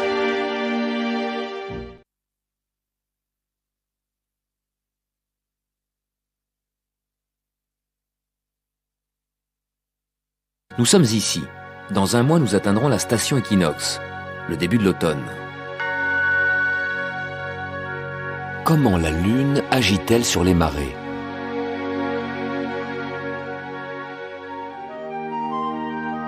Chaque mois, les plus fortes marées sont déclenchées quand Lune, Terre, Soleil sont alignés, comme par exemple à la nouvelle Lune. Lors de ces alignements, les forces d'attraction de la Lune et du Soleil agissent dans la même direction, s'additionnent et provoquent les plus grandes marées de chaque mois. Quant aux plus grandes marées de l'année, elles se produisent normalement à l'époque des équinoxes, car à ce moment-là, les forces centrifuges de la Terre s'ajoutent à la force d'attraction du Soleil et agissent plus fort sur les masses d'eau des océans. Il y a pourtant des années où la plus forte marée ne se produit pas à l'équinoxe, mais à la pleine lune d'un autre mois, du mois d'août par exemple. À cause d'un facteur que l'on oublie souvent, la distance de la Lune. L'orbite de la Lune est une ellipse. Parfois la Lune est loin, parfois elle est proche. Plus elle est proche, plus la marée est forte. Si le jour de la pleine lune du mois d'août coïncide avec le jour où la Lune est le plus proche, c'est cette pleine lune-là qui déclenchera les plus fortes marées de l'année, plus fortes encore que les marées d'équinoxe.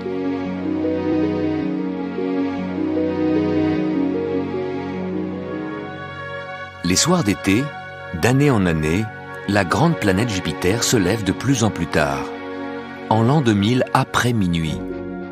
Jupiter est la plus grande planète du système solaire. Elle est entourée de 2 anneaux très minces et de 16 satellites. Avec des jumelles, vous pouvez voir les 4 plus grands, les 4 lunes galiléennes, découvertes par Galilée. Quand Jupiter se lève à l'horizon, les 4 satellites se présentent en ligne montante, puis ils basculent en ligne descendante. C'est que nous regardons depuis la Terre qui tourne.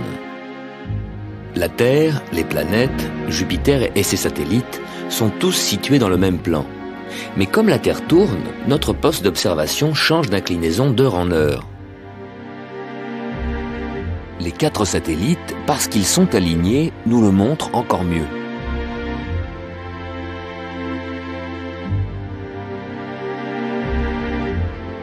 Tant que Jupiter se trouve devant la constellation du Capricorne, on peut le voir tout l'été. Au fur et à mesure que la Terre avance sur son orbite, vous verrez Jupiter tous les soirs, à la même heure, 1 degré plus à droite.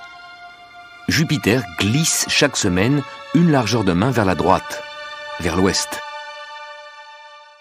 Et tous les soirs, vous pouvez suivre le balai des 4 grands satellites galiléens. Ils tournent tellement vite autour de Jupiter que tous les soirs ils changent de position. Et certains soirs, on peut voir Ganymède s'éclipser derrière Jupiter. C'est en observant les éclipses des satellites de Jupiter qu'au XVIIe siècle, l'astronome danois Olaus Rømer a découvert la vitesse de la lumière. Rømer observait la disparition des satellites derrière Jupiter. Il regardait le satellite s'approcher et notait à la minute près sa disparition. Quelques mois plus tard, il observe le même phénomène et constate un retard de 8 minutes. Quelques mois plus tard encore, une avance de 8 minutes. Rømer est perplexe. Puis il comprend. La Terre, sur son orbite, s'est éloignée de Jupiter.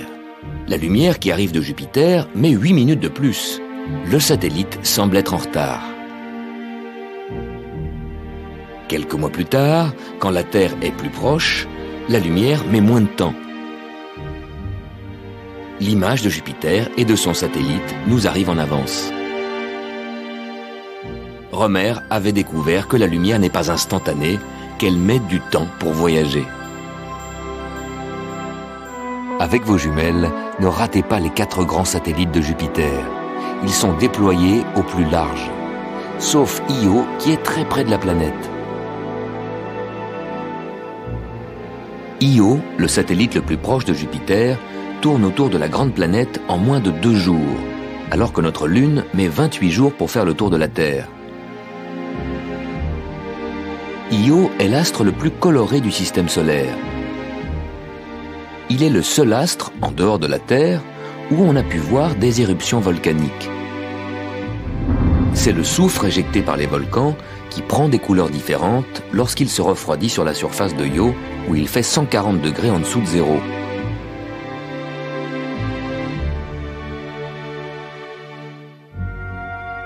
Les gaz et les poussières éjectés par ces volcans sont éparpillés sur la trajectoire du satellite.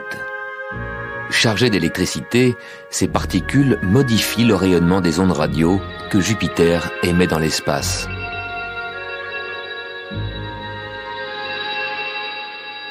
En observant les 4 grands satellites de Jupiter, vous pouvez aussi n'en voir que 3. Io et Europe, à gauche de Jupiter, sont l'un derrière l'autre. On les distingue à peine. Avec ses 16 satellites et ses anneaux, Jupiter ressemble à un mini-système solaire.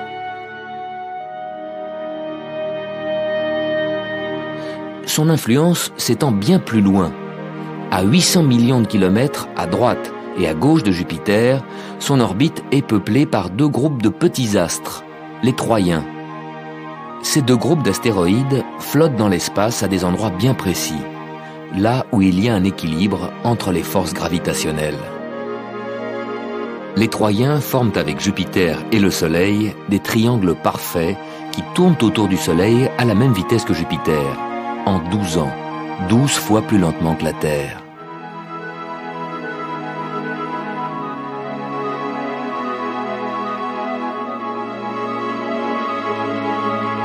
Au cours de votre vie, cette grande planète brillante fera 6 ou 7 fois le tour du Soleil. Quand vous voyez Jupiter briller dans le ciel, pensez-y.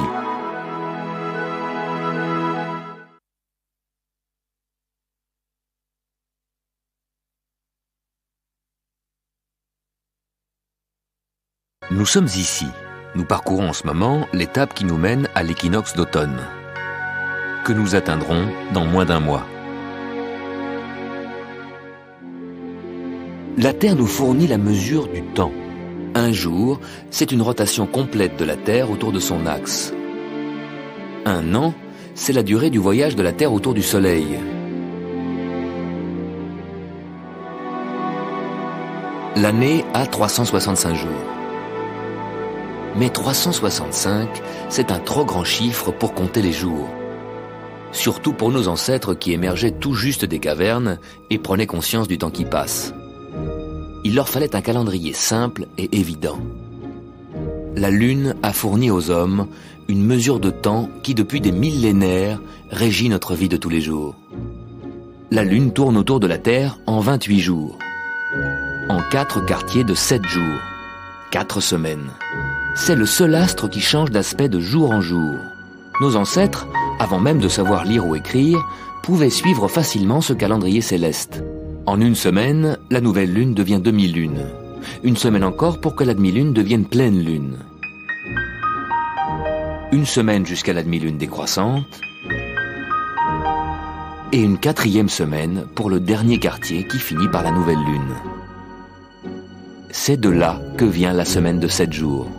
Une lunaison de 28 jours divisée par les 4 quartiers, égale à 4 semaines de 7 jours, dont le premier a pris le nom de la lune, lundi. En latin, lune die, le jour de la lune. La Terre nous donne aussi la mesure de l'espace. 1 kilomètre, c'est le 10 millième de la distance du pôle Nord à l'équateur. Le kilomètre qui nous donne une bonne image des distances entre 2 villes ou 2 continents n'est plus un outil valable pour mesurer le système solaire, et encore moins pour mesurer la distance des étoiles. Ces distances-là, on les mesure en années-lumière. La lumière parcourt 300 000 km en 1 seconde. L'année-lumière, c'est la distance que parcourt la lumière en 1 an. Ça fait 9 millions de kilomètres. C'est un 9 avec 12 zéros. Oublions les kilomètres et mesurons en années-lumière.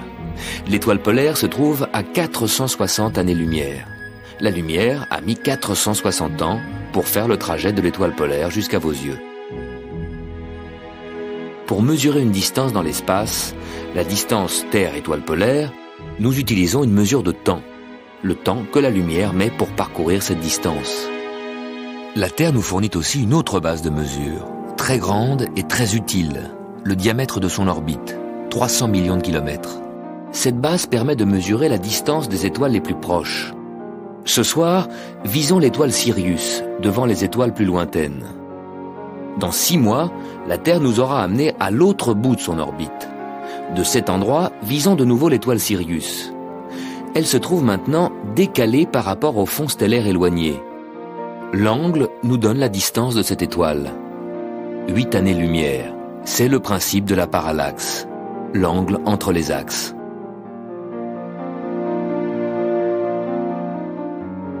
En visant cette autre étoile, Murzine, et en la visant 6 mois plus tard, nous voyons un angle plus petit. Murzine est plus éloigné, 150 années-lumière. Avec les repères que la Terre nous donne en se déplaçant sur son orbite, on peut mesurer la distance des étoiles. Et à leur tour, les étoiles nous servent de repères pour mesurer le déplacement des planètes. Jupiter, devant la constellation du Capricorne, à droite, glissera en 2 ans vers les Poissons, à gauche. Les groupes d'étoiles, les constellations qui se trouvent derrière les planètes, forment le zodiaque. Comme la Terre avance sur son orbite, le Soleil, lui aussi, apparaît successivement dans des secteurs différents du zodiaque. En ce moment, il est devant la constellation du Lion. Le Soleil en Lion, fin août, et d'après l'horoscope, il devrait être en Vierge. Il ne faut pas confondre les constellations avec les signes astrologiques. Les astrologues divisent le zodiaque en 12 secteurs égaux de 30 degrés chacun, alors que les constellations, les groupes d'étoiles, ont des largeurs très différentes. Le Lion occupe un secteur de 35 degrés. Le secteur du Cancer n'est que de 9 degrés.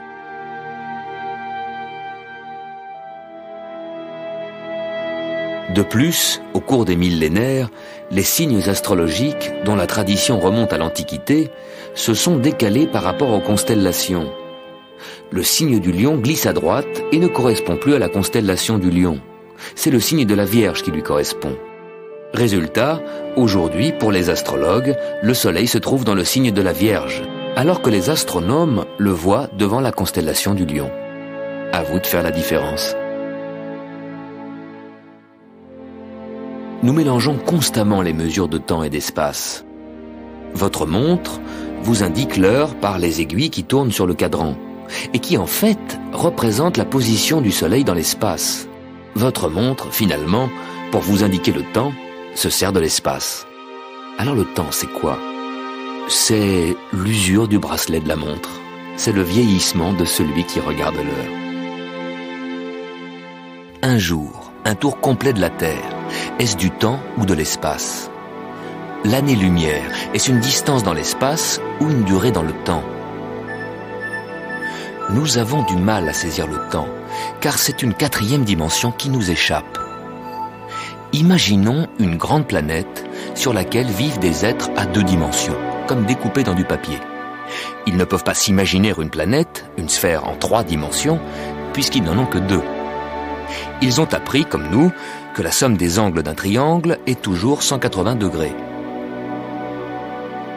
En fait, si le triangle est situé sur une sphère, il peut avoir plus de 180 degrés. Mais ça, nos amis plats ne peuvent pas le comprendre. Ils sont plats. Et dans un monde plat, il n'y a que des triangles à 180 degrés. Jusqu'au jour où ils dessinent des triangles de plus en plus grands. Et un jour, ils découvrent qu'un triangle très très grand fait plus de 180 degrés, parce qu'il est sur une sphère. Mais cette 3e dimension de la sphère, ils ne peuvent pas l'imaginer. Alors ils échafaudent des théories philosophiques pour concilier leur univers en 2 dimensions avec ce mystère de la 3e dimension qu'ils commencent à découvrir. Nous aussi, en explorant l'univers, nous sentons qu'il doit exister quelque chose comme une 4e dimension. Le temps. Un jour, peut-être, nous comprendrons.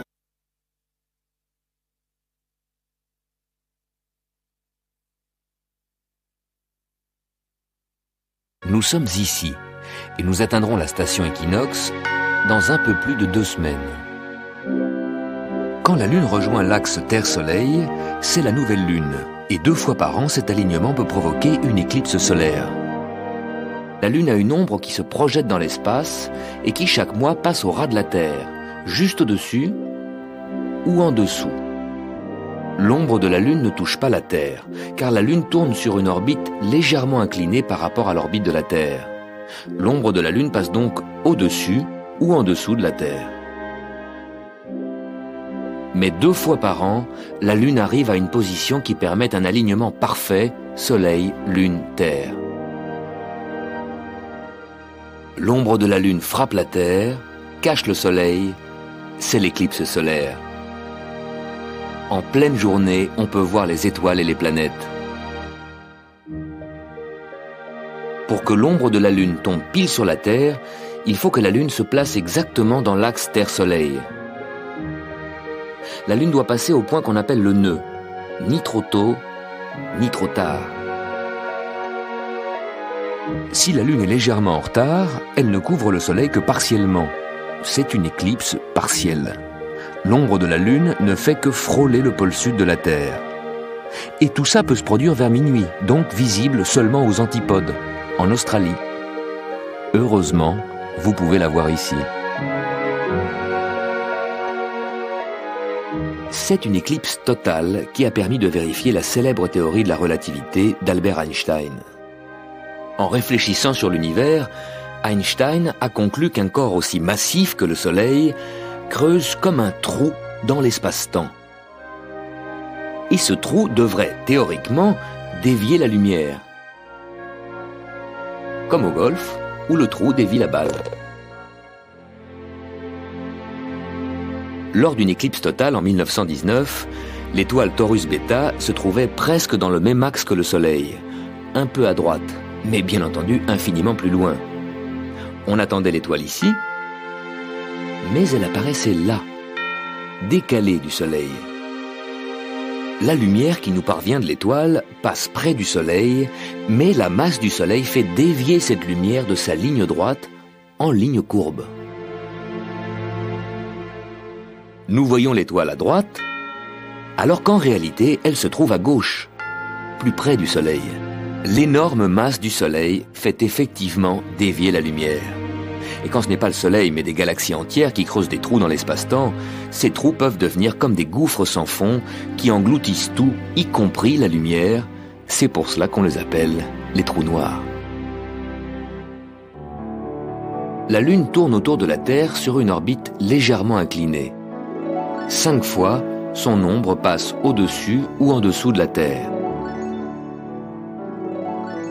La 6e fois, la Lune passe entre le Soleil et la Terre. Son ombre tombe sur la Terre. À chaque 6e tour de la Lune, donc tous les 6 mois, il y a quelque part sur la Terre une éclipse du Soleil. Mais la zone où l'éclipse est totale n'est qu'un étroit ruban de 200 km. Il faut donc beaucoup de chance pour être au bon endroit, au bon moment. Mais 2 semaines avant ou après une éclipse solaire, vous pouvez voir une éclipse de la Lune. C'est plus facile. La Lune, qui était dans l'alignement Soleil-Terre, retrouve 2 semaines plus tard le même alignement du côté opposé au Soleil. La Lune plonge dans l'énorme cône d'ombre de la Terre, c'est l'éclipse lunaire. La Terre est 4 fois plus grande que la Lune. Son ombre est 4 fois plus large. Toute la Lune est immergée dans cette ombre et la Lune met 2 heures pour la traverser. Tous ceux qui sont côté nuit de la Terre peuvent donc voir l'éclipse lunaire. La Lune peut nous aider à repérer les planètes. En septembre 97, exceptionnellement, toutes les planètes étaient réunies dans le ciel du soir. La Lune nous a emmenés faire le grand tour des planètes, en passant de soir en soir d'une planète à l'autre. D'abord Vénus, puis la Lune passe à droite de Mars. Le lendemain, elle dépasse Mars. Un jour plus tard, grossie en demi-lune, elle passe au-dessous de Pluton, invisible sans télescope, mais que nous vous montrerons ici. Puis la Lune passe dans l'axe de Neptune et Uranus, pour arriver 2 jours avant la pleine Lune à sa conjonction avec Jupiter. Durant ces 10 jours, la Lune parcourt le tiers de son orbite autour de la Terre. En visant la Lune, vous pouvez situer les différentes planètes qui se trouvent dans la même direction, mais des milliers de fois plus éloignées que la Lune. Vénus, Mars, Pluton, Neptune, Uranus, Jupiter, et 4 jours plus tard, Saturne.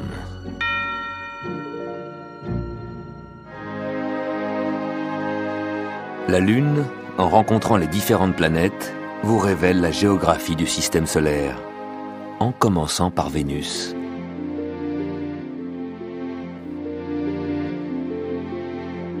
Vénus est notre voisine la plus proche, la planète qui tous les ans se rapproche le plus de nous, à 40 millions de kilomètres, le quart seulement de la distance Terre-Soleil. Vénus est notre planète sœur, elle est de la même taille que la Terre. La moitié de la Terre est recouverte de nuages. Vénus est totalement enveloppée par une épaisse couche de nuages blancs qui nous cache le sol vénusien en permanence. Les radars de sondes spatiales nous ont permis de visualiser ce qu'il y avait sous ces nuages. Un sol accidenté, des montagnes de 10 000 mètres d'altitude, des volcans, pas d'eau, un environnement hostile très chaud, 480 degrés, une atmosphère très dense, composée de gaz carbonique, qui exerce une pression 100 fois plus grande que l'atmosphère de la Terre. L'atmosphère de Vénus tourne rapidement et provoque des vents de 300 km/h. Sous les nuages, Vénus tourne très lentement et en sens inverse. Puis la Lune est passée de Vénus vers Mars.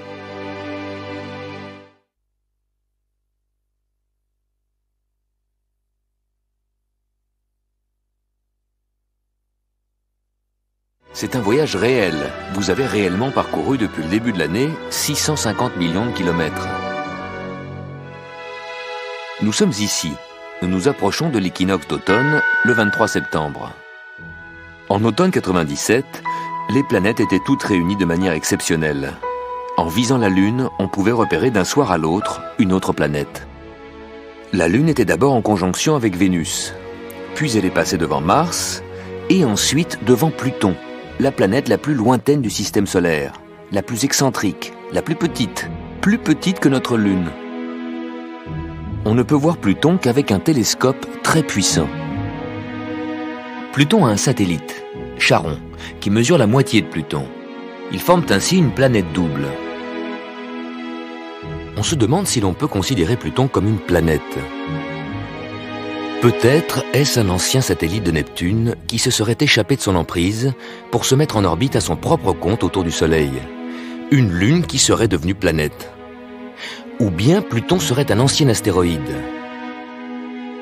Alors que les planètes géantes attiraient des astéroïdes pour s'agrandir à leurs dépens, Pluton aurait pu être éjecté vers l'extérieur des planètes, ce qui expliquerait son orbite désordonnée.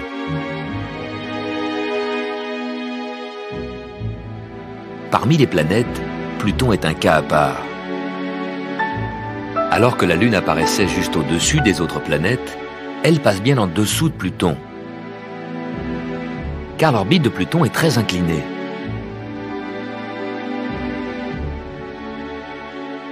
Et aussi très excentrique, au point de couper l'orbite de sa voisine, Neptune. En ce moment, Pluton, la petite planète à droite, circule à l'intérieur de l'orbite de Neptune, la planète bleue, en haut à gauche. Ce n'est donc pas Pluton, mais Neptune qui actuellement est la planète la plus éloignée du Soleil. Dès l'an 2000, Pluton croisera de nouveau l'orbite de Neptune et l'ordre normal sera rétabli pour les 2 siècles à venir. Pluton et Neptune risquent-ils de se percuter? Neptune est une grande planète, 4 fois plus grande que la Terre. Mais Pluton a survécu, car elle est en résonance avec Neptune. Leurs mouvements s'accordent de manière à les tenir toujours à distance. Tous les 500 ans, Neptune dépasse Pluton, mais à ce moment-là, Pluton se trouve toujours suffisamment éloigné de Neptune. Le destin des astres est lié à l'équilibre subtil de la mécanique céleste. Mais on ignore si un jour, Pluton, petite planète excentrique, déviera sur une nouvelle orbite imprévisible.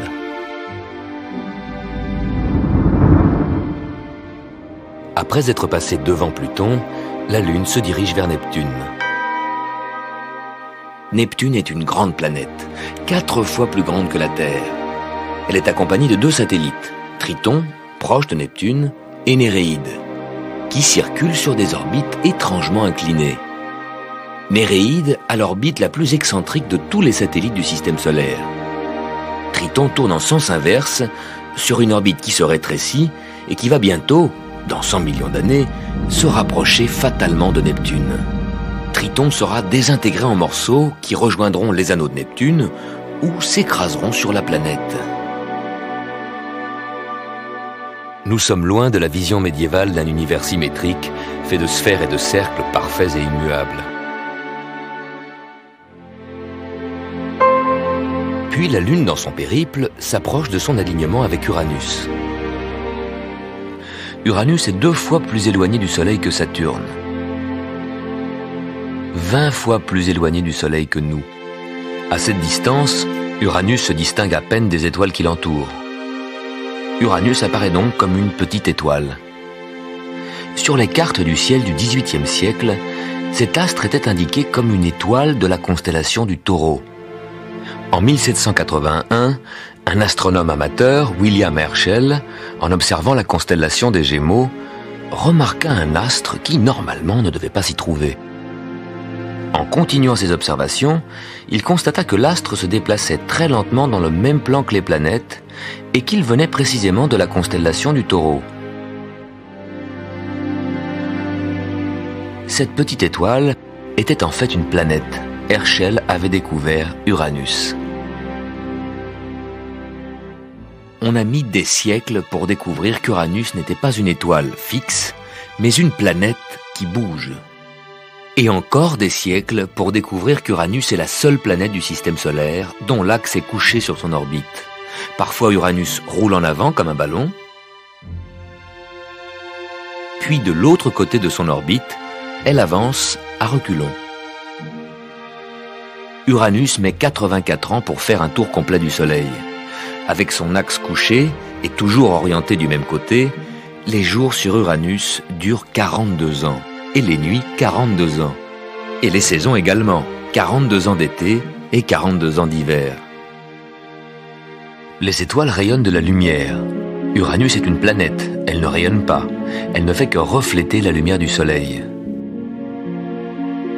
Vu d'Uranus, le Soleil est 20 fois moins lumineux. La lumière qu'elle nous renvoie est donc très faible. Et d'Uranus, comment voit-on la Terre? Pas du tout. Trop près du Soleil, la Terre disparaît dans son rayonnement. En progressant sur son orbite autour de la Terre, la Lune nous présente tous les soirs une partie plus grande de sa moitié éclairée par le Soleil.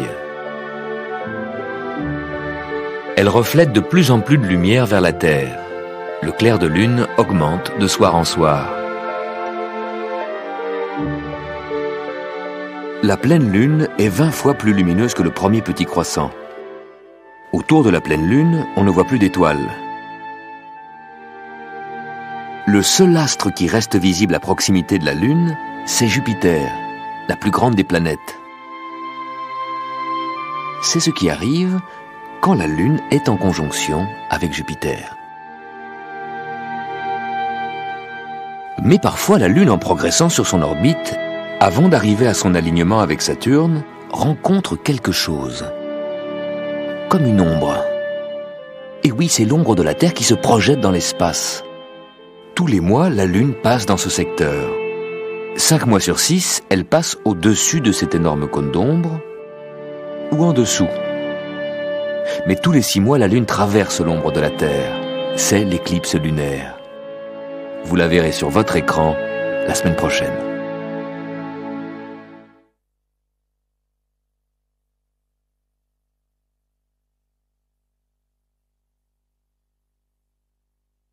Bientôt, la Terre arrivera au point équinoxe, le début de l'automne. Aujourd'hui, nous devrions déjà être arrivés à cette station. La Terre a pris du retard. Elle a mis plus de temps pour parcourir cette moitié été de son orbite, en jaune, que cette moitié hiver, en bleu. Vérifiez sur votre calendrier. De l'équinoxe d'automne à l'équinoxe de printemps, il y a 179 jours. De l'équinoxe de printemps jusqu'à l'équinoxe d'automne, il y a 186 jours. La Terre met 7 jours de plus pour cette moitié été. Pourquoi? Parce que l'orbite de la Terre est très légèrement déformée en ellipse. Les planètes, quand elles sont proches du Soleil, tournent plus vite que quand elles sont loin. Comme le caillou qu'on fait tourner au bout d'une ficelle. Il tourne lentement quand la ficelle est longue et s'accélère quand la ficelle se raccourcit. En juillet, la Terre est au plus loin du Soleil. Elle ralentit sa marche. En janvier, elle est au plus près. Elle accélère. C'est la loi de Kepler. Depuis le XVIIe siècle, elle sert à calculer les mouvements des planètes, les trajectoires des vaisseaux spatiaux et aussi le calendrier de votre vie quotidienne. Quand Soleil, Lune, Terre sont bien alignés, l'ombre de la Lune frappe la Terre. C'est l'éclipse du Soleil. En 2 semaines, la Lune parcourt la moitié de son orbite autour de la Terre et elle se place exactement en face du Soleil. Elle prend la lumière du Soleil en pleine face. C'est la pleine Lune. La Terre projette son ombre dans l'espace et traîne avec elle cet énorme pilier de 12 000 km de large. Chaque soir, quand le Soleil se couche, nous entrons dans cette ombre de la Terre et nous y passons la nuit. 2 semaines avant ou après l'éclipse solaire, l'ombre de la Terre se projette sur la pleine Lune et l'obscurcit. C'est l'éclipse lunaire et nous pouvons enfin voir l'ombre de la Terre. Pendant l'éclipse, la Lune prend des couleurs. Ce sont les rayons du Soleil qui, avant d'arriver sur la Lune, frôlent la Terre et traversent l'atmosphère qui absorbe toutes les couleurs sauf le rouge, comme au coucher du Soleil. Les rayons qui font rougir la Lune sont en quelque sorte des rayons de soleil couchant. Parfois, quand la pleine Lune se lève, elle est déjà éclipsée par l'ombre de la Terre et colorée par les rayons du Soleil couchant. Pourquoi est-ce justement le soir de la pleine Lune qu'il y a éclipse? La Lune tourne autour de la Terre en 4 semaines. Pendant tout ce temps, l'ombre de la Terre, du côté opposé au Soleil, se perd dans l'espace, invisible. On oublie même que la Terre a une ombre. Quand la Lune se trouve en face du Soleil, nous voyons toute la moitié de la Lune éclairée par le Soleil. C'est la pleine Lune. C'est ici, également en face du Soleil, que se trouve l'ombre de la Terre. C'est donc forcément la pleine Lune, en face du Soleil, qui va traverser cette ombre. Le Soleil est plus grand que la Terre. Cela donne une zone d'ombre entourée d'un anneau de pénombre.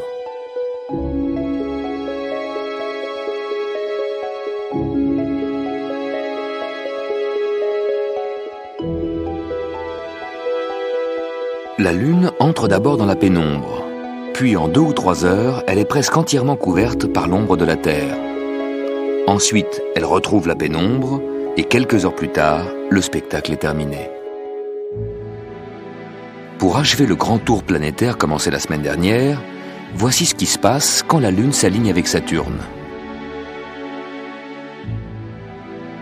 La veille de l'alignement, la Lune est à 4 doigts à droite de Saturne. Les 2 astres traversent le ciel côte à côte. Pendant la nuit, la Lune, qui avance sur son orbite autour de la Terre, semble se rapprocher encore de Saturne. À l'aube du lendemain matin, la Lune n'est plus qu'à 2 doigts de Saturne. La différence de 2 doigts entre le soir et le lendemain matin, c'est la distance que la Lune a parcourue sur son orbite pendant la nuit, 30 000 km. Vous pouvez les voir au bout de vos 2 doigts. La Lune tourne autour de la Terre pendant que la Terre avance sur son orbite. Mais la trajectoire de la Lune s'étire en longueur car la Terre avance très vite. Cette nuit, pendant que la Lune a fait ses 30 000 km autour de la Terre en a fait presque 1 million sur son orbite, en emportant la Lune avec elle.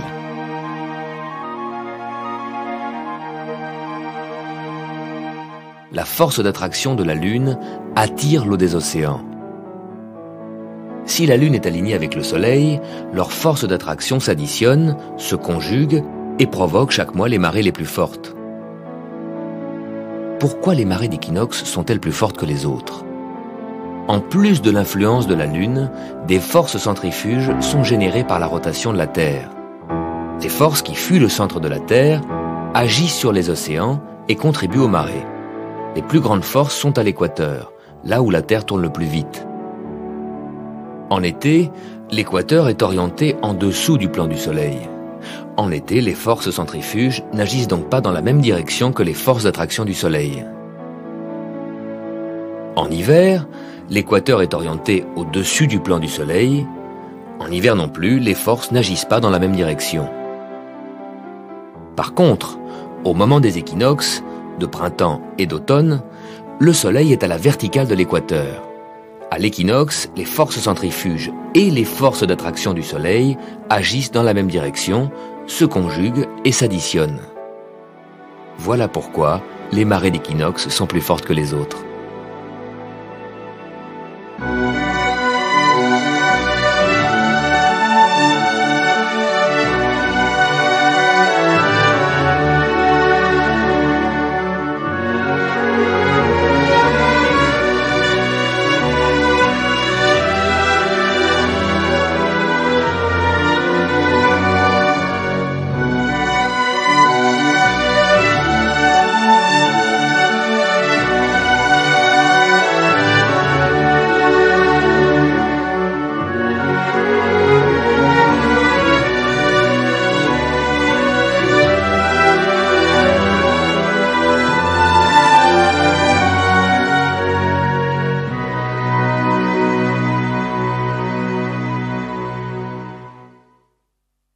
On la voyait donc, à son passage près de la Terre, un peu au-dessus de l'endroit où le Soleil s'est couché.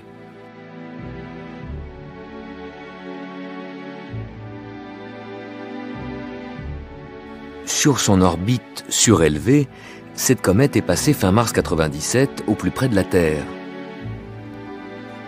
Une semaine plus tard, au plus près du Soleil, puis elle a plongé vers le plan des planètes. Mais pendant ce temps, la Terre a avancé sur son orbite et le Soleil s'est glissé entre nous et la comète. On ne la voyait plus.